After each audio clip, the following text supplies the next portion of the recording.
Hello guys, నెయ్యి చూస్తున్నారు కదా. మా ఇంట్లో నెయ్యి కాసే విధానాన్ని చూపిస్తాను. అలాగే నెయ్యి అనేది మనకి గుడ్ ఫ్యాట్స్ అని డాక్టర్స్ అయితే కూడా చెప్తా ఉంటారు. ఈ నెయ్యి హెల్త్కి ఎంతో మంచిదని అంటారు. మా ఇంట్లో ఎలా తయారు చేస్తాను అనేది చూసేయండి. చూస్తున్నారు కదా, నేను మా ఇంట్లో అయితే ఒక 25 డేస్ నుంచి దాస్తున్న మీగడ ఇది.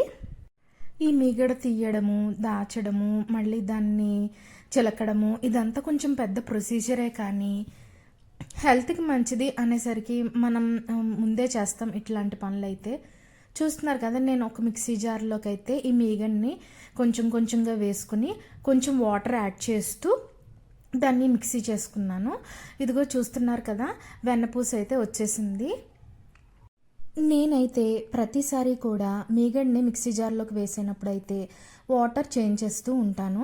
అలాగే మీగడ అనేది వెన్నపూసగా అయిన తర్వాత కూడా ఆ వాటర్ని సపరేట్ చేస్తూ ఉంటాను. చూస్తున్నారు కదా, ఇదిగో వెన్నపూస అయిన తర్వాత లాస్ట్లో మిగిలిన వాటర్ అదే మజ్జిగండి.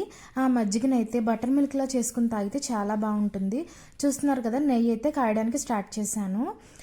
ఇదిగోండి, ఇటు పక్కన అయితే నేను ఆ మజ్జిగ ఉంది కదా, ఆ మజ్జిగలోకి నేను కొంచెం రేషన్ బియ్యము అటుకులు కలిపేసి వాష్ చేసుకొని బాగా ఒక 4-5 టైమ్స్ అయితే వాష్ చేసుకోవాలి. రేషన్ బియ్యంలో చాలా దుమ్ము దుమ్ముగా ఉంటాయి కదా.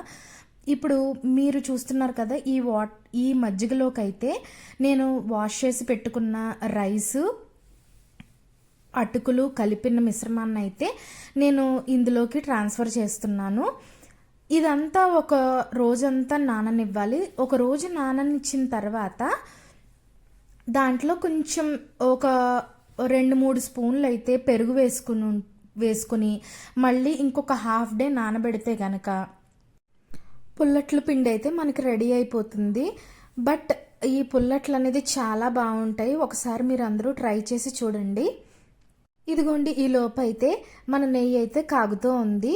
చూస్తున్నారు కదా, కొంచెం కలర్ అయితే చేంజ్ అవుతూ ఉంది. వైట్ కలర్ నుంచి కొంచెం ఎల్లోయిష్ కలర్లోకి అయితే వస్తుంది కదా. ఇది కొంచెం బ్రౌన్ కలర్ వచ్చేసే వరకు, గోల్డెన్ కలర్ వచ్చేసే వరకు ఉంచితే మన నెయ్యి రెడీ అయిపోతుందండి. ఇదిగోండి, ఆల్మోస్ట్ రెడీ అయిపోయింది. చూస్తున్నారు కదా, నెయ్యి అయితే రెడీ అయిపోయింది. ఇట్లాంటి మరెన్నో వీడియోస్ కోసం please share and subscribe guys.